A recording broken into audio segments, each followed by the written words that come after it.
Hello students and welcome to the lecture. So students, as we know that we have started our discussion over the Parliament of India, okay? And basically in this particular series, these are the topics that we have scheduled for the discussion, like starting with the introduction part, thereafter the organization of the Parliament, composition of two houses, system of elections to the Lok Sabha, duration of two houses, membership of Parliament, presiding officers of Parliament, who are the leaders in Parliament, sessions in Parliament, devices of parliamentary proceedings, legislative procedure in Parliament, joint sitting of two houses, budget in Parliament, multifunctional role of Parliament, ineffectiveness of the Parliament control, position of Rajya Sabha, parliamentary privileges, and the sovereignty of the Parliament. So these are the topics that we have scheduled. Out of this, we have done with the introduction part, organization of Parliament, and we have been discussing upon the composition of two houses. The topics that we are left with are these ones. Okay.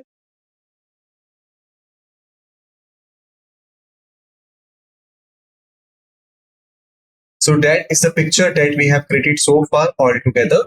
So basically we will start from where we had left in the previous one. But before starting the nominated members, I have a question that you are required to tell me what is the composition of Rajya Sabha. Okay. What is the composition of Lok Sabha? Total seats. Okay. Then elected and nominated ones. Here, total seats. Okay. State seats, union territory seats, nominated seats. Okay. So that's the question that I am asking you. You have 30 seconds to think and answer. Then I will give you the answer. So your time starts now. It's 1, 2, 3, 4, 5, 6, 7, 8, 9, 10, 11, 12, 13, 14, 15, 16, 17, 18, 19, 20, 21, 22, 23, 24, 25, 26, 27, 28, 29, 30, the time's up. So basically we talk about the 50 seats. So there are total seats of 250. Elected seats are only 238 seats. And the nominated ones are 12 seats. Okay. If we talk about the Lok Sabha, total seats are 552. State seats are 530 seats. For UTs, there is 20 seats. From nominated ones, there are 2 seats. Okay, that's the thing. Now, if we talk about the nominated ones here and here, then you have a question. On which grounds the person could be nominated to the Rajya Sabha, and on which grounds the person could be nominated to the Lok Sabha. Again, 20 seconds you have to think and answer, then I will give you the answer. So your time starts now. 1, 2, 3, 4, 5, 6, 7, 8, 9, 10, 11, 12, 13, 14, 15, 16, 17, 18, 19, 20. The times. So basically, if we talk about the nomination grounds, art, literature, science, and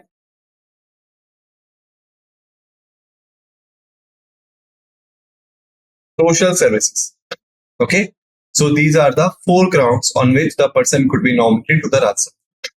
While if we talk about the Lok Sabha, if the person belongs to the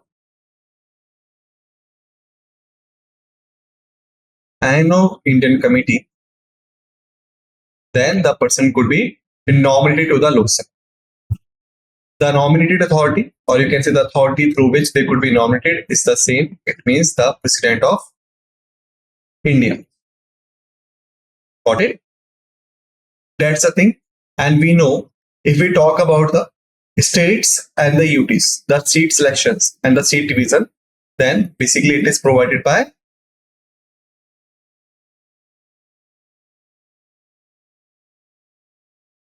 fourth schedule of the Indian Constitution. All right. So that's the thing that we have discussed too far.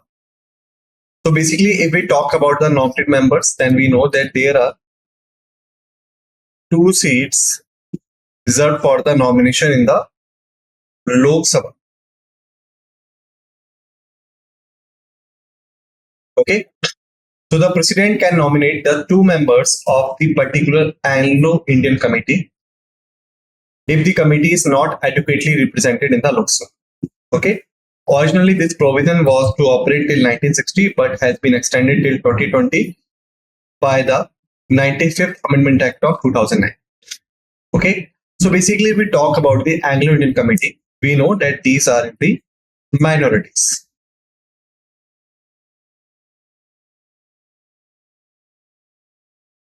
Okay. These are in minorities, and we know that in India, there are so many safeguards that we provide to the minorities. And one of them is the nomination of them to the Lok Sabha. So if the elections held and there are not adequate representation of them, then basically it's depend upon the president that he could nominate 2%. When the constitution was implemented, this provision was to till 1960, but later on it was extended till 2020 by the 95th Amendment Act of 2000. Okay. After this, now we have the systems of election to the Lok Sabha. And why only we are talking about Lok Sabha? Because we know where we have to discuss about the Raj Sabha. So the elections are on the indirect basis.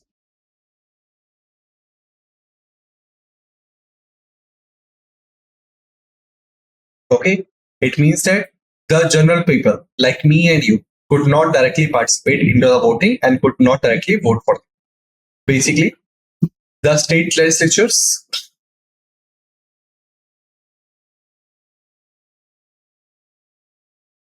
in case of the states, and basically electoral colleges in case of the union territories. Okay, these are the areas from which the persons got elected for the Raj Sabha. But when we talk about the Lok Sabha, then we know in Lok Sabha there is a provision of direct elections.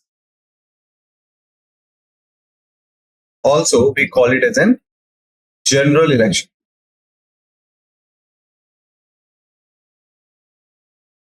It means the normal people like me and you could participate in. So the various aspects related to the system of election to the Lok Sabha are as follows. The first thing is the territorial constituencies. Okay. For the purpose of holding direct elections to the Lok Sabha, each state is divided into the territorial constituencies. In this respect, the constitution makes the following 2 provisions.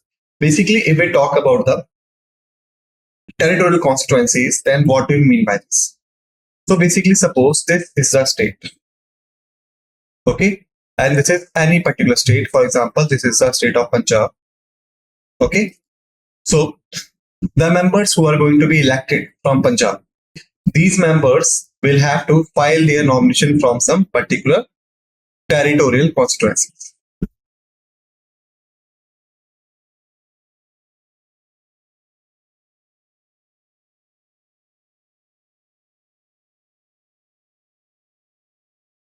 Okay. So you can say, suppose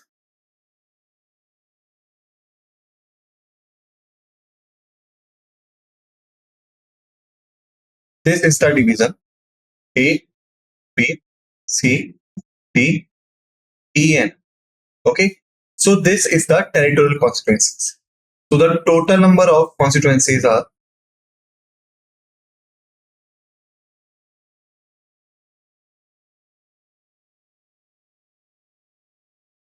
how many?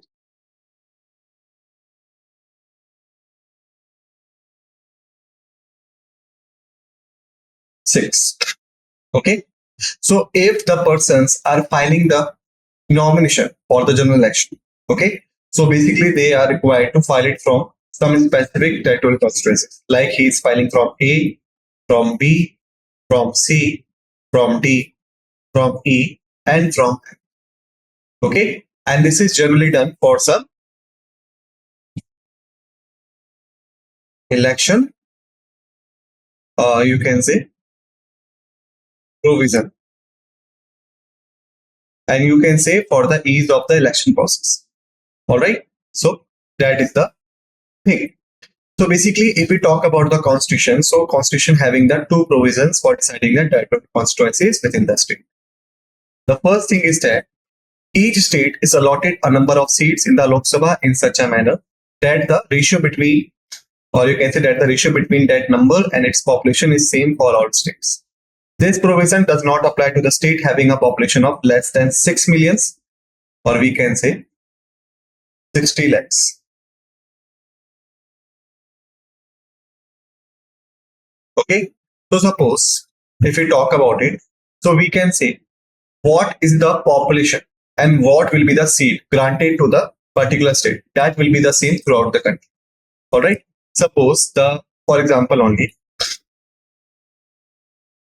the parliament had decided if the population is 10 lakh, so the seat will be 1. Okay. If we go by this, so basically suppose there is any particular state, for example, there is XYZ state. Okay. And this particular state having the population of 3 crores. Okay. Having the population of 3 crores. So if we break 3 crores in the lakhs formation, so we can say that 300 lakhs is the population of that particular area or that particular state. And what we had seen that there is a provision, if 10 lakh is a population, there will be a 1 seat. So if 300 lakhs is the population, so how many seats will be there? 30 seats of the states will be in the Lok Sabha. Okay. So this provision of 10 lakhs equal to 1 seat will be remain same throughout the country, except the states which having the population of less than 60 lakhs. Okay. Please do not get confused 60 lakhs with this. Most of you will counter if the population 60 lakhs, so there must be 6 seats. Okay. What's the problem with this? So the problem is that we had just taken it as an example. This is not the accurate data. Remember, this is not accurate data. It is only for our convenience to understand the concept. All right. So remember, if the population is below the 60 lakhs, the provision could not be applied to them. Second thing, each state is divided into the territorial constituencies in such a manner that the ratio between the population of each constituency and the number of seats allotted to it is the same throughout the state. So if we take the example of this, suppose this XYZ having the population of 3 crores. All right. So this is the state having the population of 3 crores. All right. And basically the state, you can say as per the territorial constituencies norms, there is a provision if the territorial constituency will have the 5 lakhs population, then it will have a 1 seat. Okay. So how much is the population? Population is 300 lakhs. Okay. And if the 5 lakh is equal to 1 constituency. All right. So how many constituencies will be drafted here? There will be total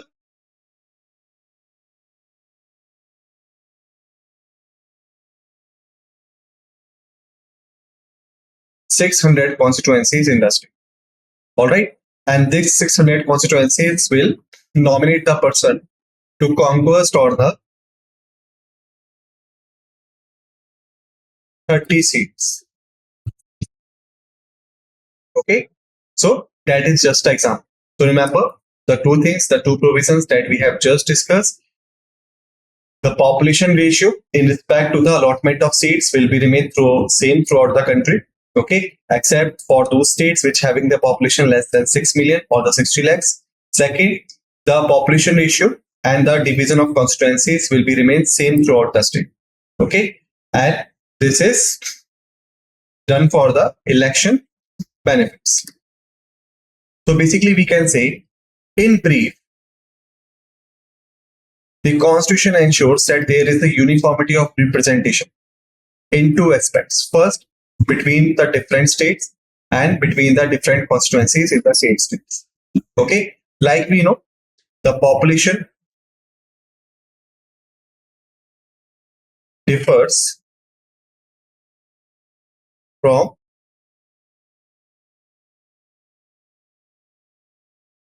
state to states. Okay, that's when population differs from state to state. All right. So basically, if we go by this, then what will happen? There will be a situation of puzzling or chaos in allotments of seats, right?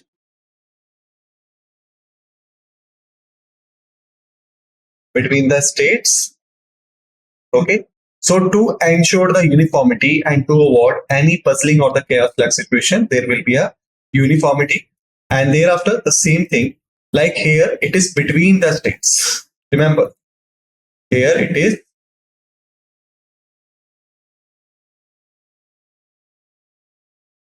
between the states, and here it is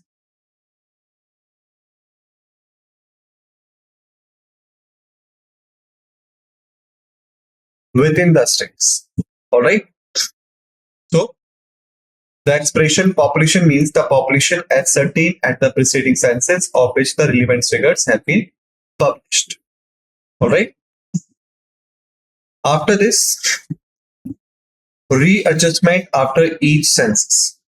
Like if we talk about the population of certain area, or you can say more specifically the demography of any area, that it is basically done from the most convenient way, which is the census of that particular area, right? So as per the census, the demography and the population decide. And we know the demography and the population is dynamic, not static. It's dynamic, not static, and it changes time to time. Okay, so census organizes after every 10 years.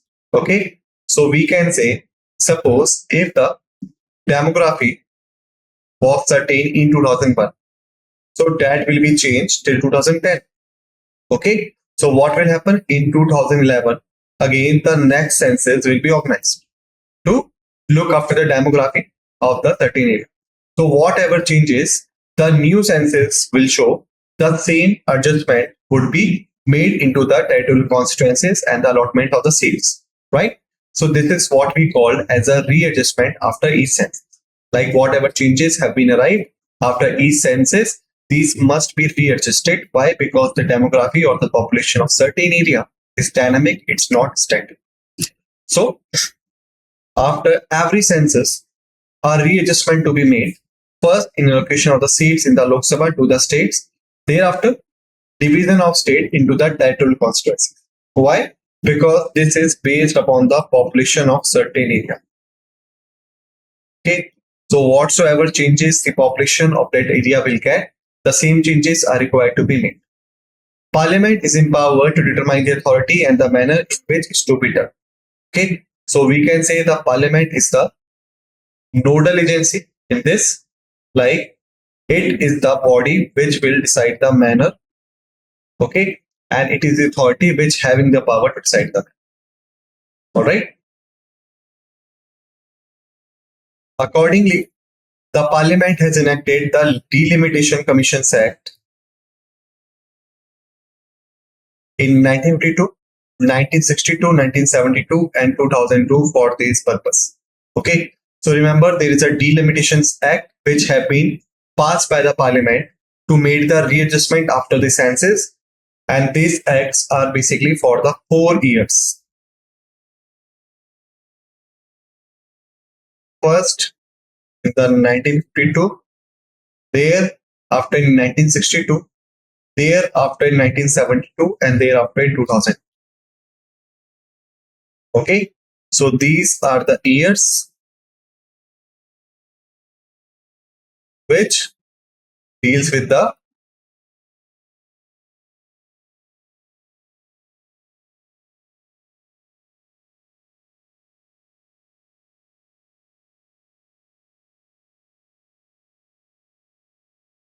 delimitation committee. Got it? That's the thing. So 42nd Amendment Act of 1976 froze the allocation of seats in the Lok Sabha to the states and division of each state into the territorial constituencies till 2000 and at the 1971 level. Okay, so what happened that there is the 42nd Amendment Act of 1976 which was passed then, and this amendment basically froze and you can say fixed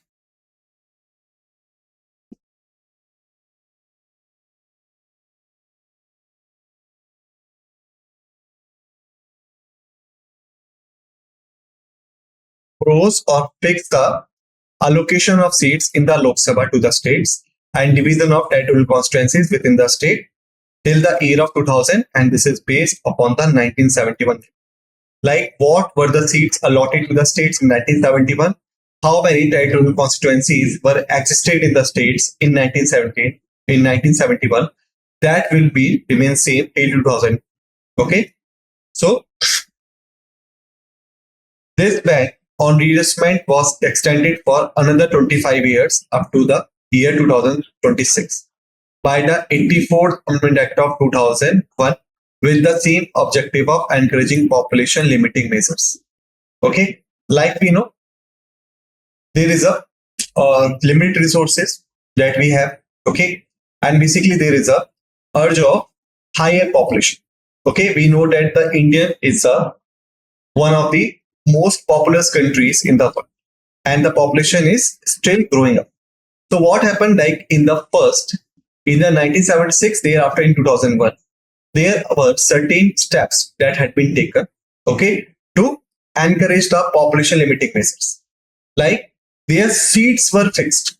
So if the states having the higher population, they will not get more seats. Okay. So what will happen? The states will try to limit the population of the particular state. Why? Because they are not getting the seats and their resources were under pressure. Okay, because of the higher population. So these were the things that had been taken on these areas respectively.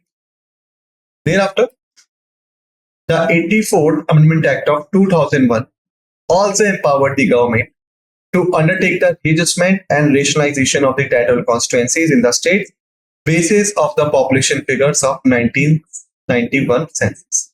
Okay, like we could say, if we talk about the 42nd Amendment Act 1976, so till 2000, it had fixed or froze the seats, and basically they had taken the census record of 1971 for this. Thereafter, if we talk about the 84th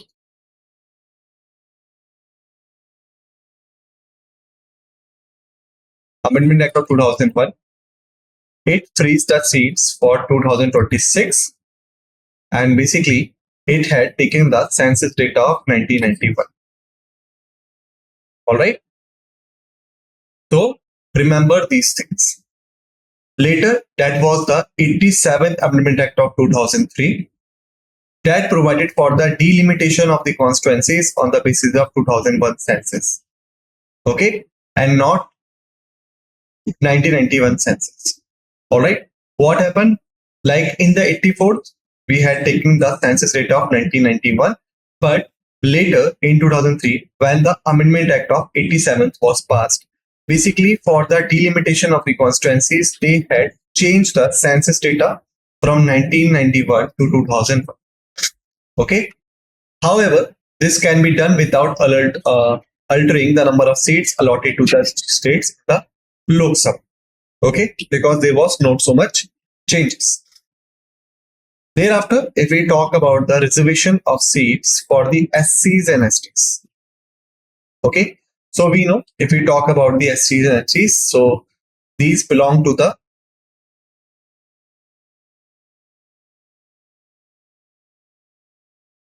minority sections. Okay, however, their conditions is little bit improved if we compare it from the Anglo-Indians. Okay, so if we try to connect this reservation with the historical point, so basically we had to deal it about the 1909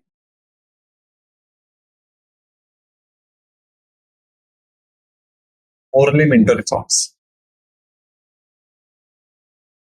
So we know in the 1909 ornamental reforms, the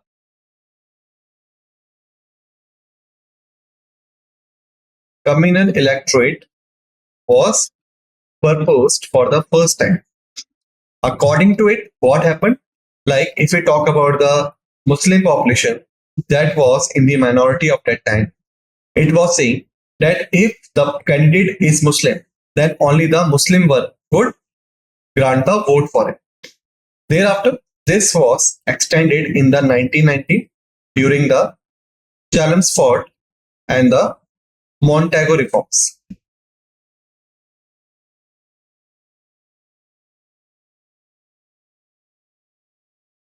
Like they had added more population into it, like the population of Sikhs, like the population of Europeans, like the population of Christians and all in the definition of minorities. Okay. Thereafter, if we go further, then there was a McDonald report.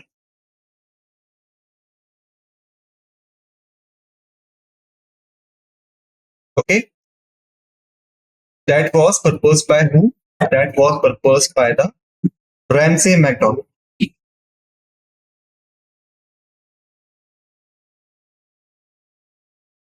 Ramsay MacDonald was the British Prime Minister of that time, and he proposed the communal electorate for the government votes. Okay, then we know there was a conflict arises between the two key figures of the national movement. One figure was Mahatma Gandhi, and second figure was Dr. B.R. Ambedkar. Okay, like Mahatma Gandhi was, you can say, opposing the McDonald report, while the Dr. B.R. Ambedkar Sahab supporting the McDonald report. Okay, because it was for the separate electorate for the depressed class. Like those who belong to the depressed class, they will have their separate electorate. Okay, then what happens? That they both, Mahatma Gandhi and the Dr. B.R. Ambedkar, met up, and then there was a Pune Pact. Okay, that was signed between the both. And according to the Pune Pact, instead of providing the separate electorate, there will be a provision for the reservation of seats. Okay, for the depressed class and for those who belong to the depressed class. And the both of them got agreed. Okay, the similar thing we practice today also. Like if we talk about the parliament and if we talk about the Lok Sabha, okay, which is the House of People. So there is a reservation for the SCs and STs who belong to the minority sections, and offerly defines at the depressed class. Okay. So the Constitution has abandoned the system of communal representation. It provides for the reservation of seats for the scheduled caste and the scheduled tribes in the Lok Sabha on the basis of their population ratio. Okay. Originally, this reservation was to operate for 10 years up to 1960 once the Constitution was implemented in 1950, but it has been extended continuously since then by 10 years each time. Now, under the 95th Amendment Act of 2009, this reservation is to last until 2020 unless the government provides for the extension.